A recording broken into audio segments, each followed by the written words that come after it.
Halo, selamat malam semua. Assalamualaikum warahmatullahi wabarakatuh. Kebetulan ini saya ingin menyampaikan sebuah berita terkait dengan penghentian kegiatan pemerintahan di Amerika untuk sementara waktu. Ini dikarenakan adanya eh, ketidaksepakatan antara eh, Republikan dengan Demokrat terkait budget. Jadi di sini saya akan jelaskan kenapa ini bisa terjadi. Jadi ketika budget atau APBN, kita katakan saja kalau mau di Indonesia APBN, itu perlu disahkan oleh Senat dan DPR, gitu kan.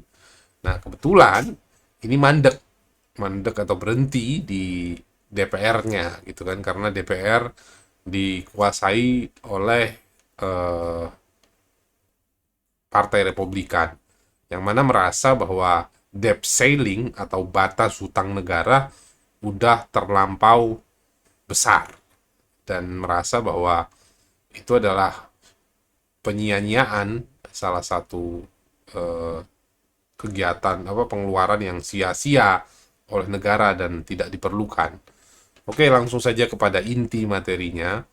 Jadi akhirnya di Amerika terjadi shutdown karena Kongres tidak mencapai kata sepakat, sehingga pada malam nanti sebelum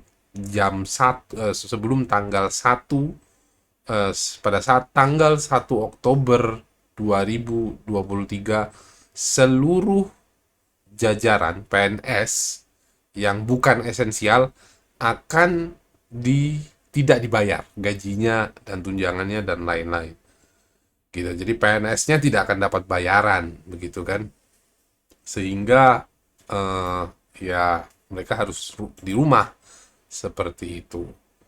Nah, jadi sebenarnya Republikan ini eh, mengontrol atau lebih dominan di House of Representative, itu mereka lebih mayoritas, sedangkan Demokrat adalah mengontrol Senat, tapi hanya lebih lebih satu kursi aja. Jadi inilah yang kita lihat di Amerika, kelebihan ketika itu hanya dua partai, jadi partai kanan dan partai kiri, mereka bisa berseberangan, gitu kan. Yang satu menginginkan kebijakan A, yang satunya menginginkan kebijakan B.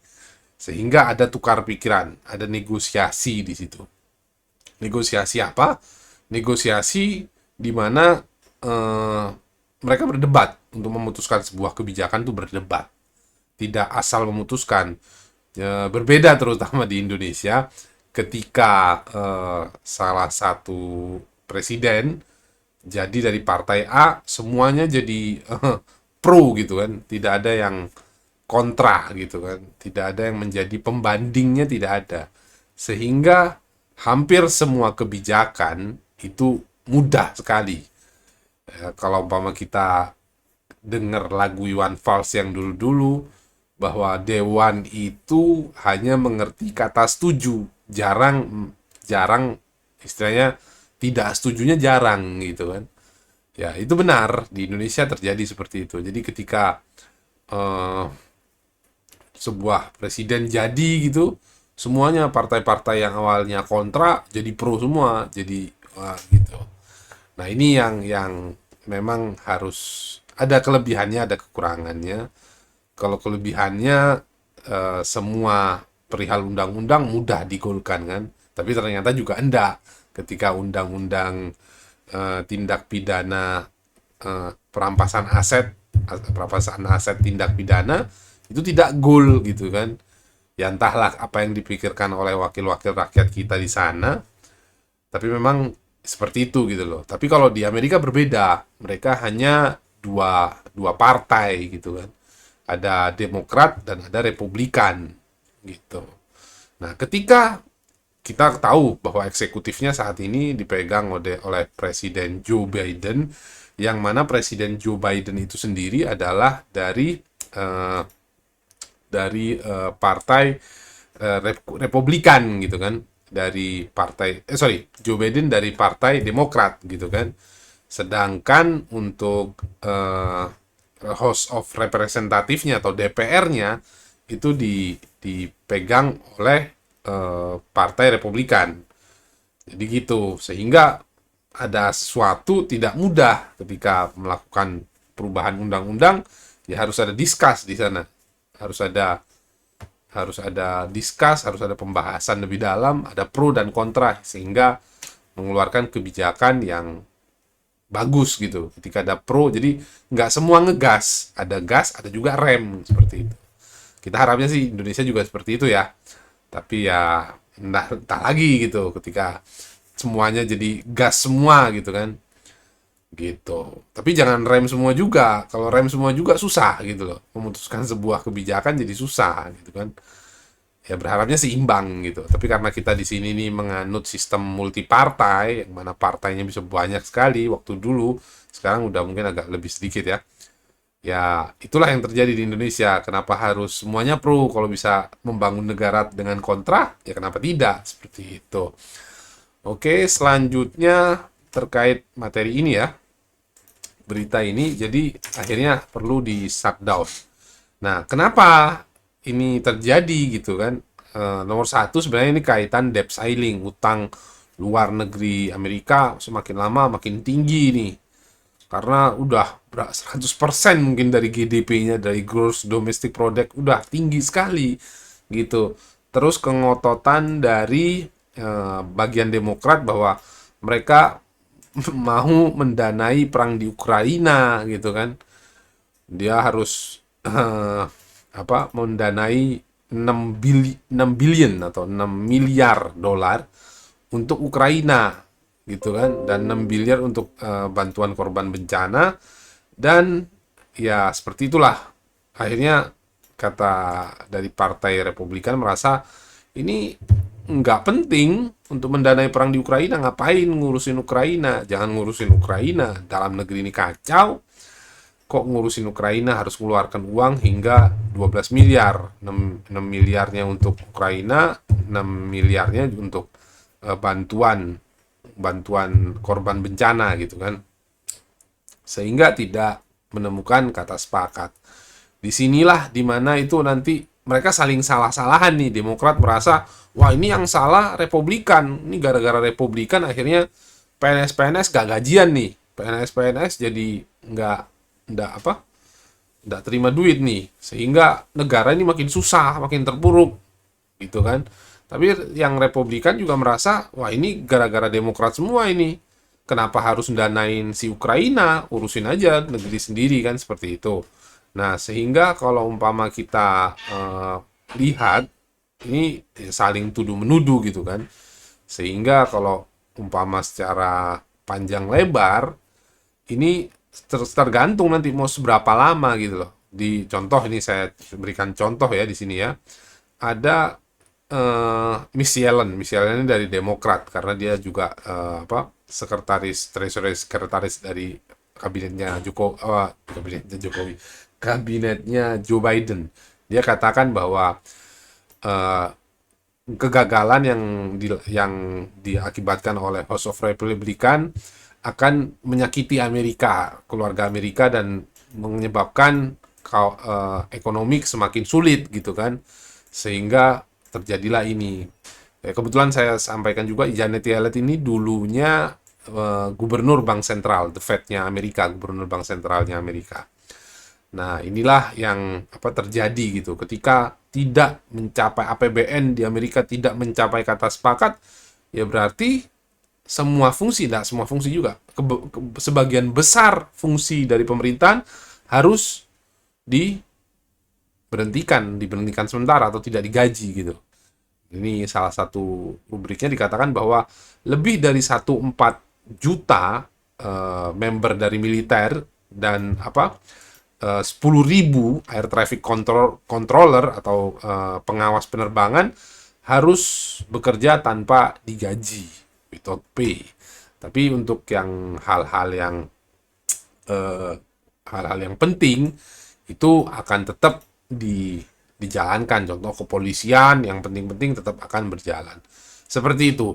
Nah, ini pembelajaran yang bisa kita terima dari apa yang terjadi di Amerika, bahwa RAPBN tuh di Amerika bisa bisa tidak disetujui dan bisa ditolak, dan bisa pemerintah itu bisa berhenti ketika suatu saat APBN itu tidak disetujui gitu. Tapi ya memang di sini juga ada unsur politiknya, tapi unsur politiknya dengan cantik gitu kan, dengan cara mengatakan bahwa apa namanya, ini Republikan ini menyebabkan semakin sulit ekonomi dan lain-lain.